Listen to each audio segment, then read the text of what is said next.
Hey guys, Assalamualaikum and welcome to Kaif the Tech Explainer. আজকে আমরা একটি 23,000 টাকার পিসি বিল্ডের ভিডিও নিয়ে হাজির হয়েছি। So let's get start. So আজকে আমরা প্রথমে যে প্রসেসরটা চুজ করেছি সেটা হচ্ছে AMD Athlon 3000J প্রসেসর। এটার মধ্যে একটি রেডিও গ্রাফিক্স আছে। এটি একটি 2 কোর 4 থ্রেডের একটি প্রসেসর। সেকেন্ডে একটা কুলার আমরা চুজ করেছি যেটা হচ্ছে deep cooler ice edge mini FS V2.0। বলে রাখা ভালো যে স্টক কুলার যেখানে সিপিইউ কুলার পারফরমেন্স অবশ্যই বেশি হবে। এবং আমরা মাদারবোর্ড হিসেবে যেটি চুজ করেছি সেটা হচ্ছে গিগাবাইটের তরফ থেকে B450MH ডিউরেবল AMD AM4 সকেটের একটি প্রসেসর মানে মাদারবোর্ড। সো সিপিইউ কুলার নিয়ে একটা কথা বলার ছিল। স্টক কুলার চেয়ে তো সিপিইউ কুলার অবশ্যই বেশি পাবেন, কিন্তু যদি আপনার প্রসেসরটা গরম হয় তাহলে আপনার পারফরমেন্স অনেক হ্যাম্পার করবে এবং এটি রিগ্রেট করবে। সো যদি একটি ভালো মানের সিপিইউ কুলার নিয়ে নেন তাহলে তা অনেক কম থাকবে। কেস হিসাবে আমরা চুজ করেছি V1 এর তরফ থেকে V16521 গেমিং RGB কেস। এর মধ্যে এয়ার ফ্লো খুব ভালো হবে। এবং আমরা পাওয়ার সাপ্লাই হিসাবে চুজ করেছি ভ্যালোটপের তরফ থেকে VTS 200V 200 ওয়াটের একটি ATX পাওয়ার সাপ্লাই।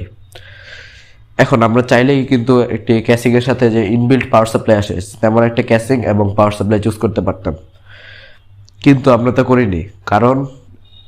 কারণ একটাই, ইনবিল্ট পাওয়ার সাপ্লাইয়ের চেয়ে যদি আমরা আলাদা করে পাওয়ার সাপ্লাই কিনে নিই তাহলে তার পাওয়ার ডেলিভারিটা অনেক ভালো হবে। এবং আপনারা ভাই প্লিজ ওই যে 500-600 টাকার যে পাওয়ার সাপ্লাইগুলো পাওয়া যায় এগুলো নিয়েন না। আপনার পিসিতে অনেক সমস্যা হবে। যদি কখনো সমস্যা হয় সব একবারে পুইরা যাবে।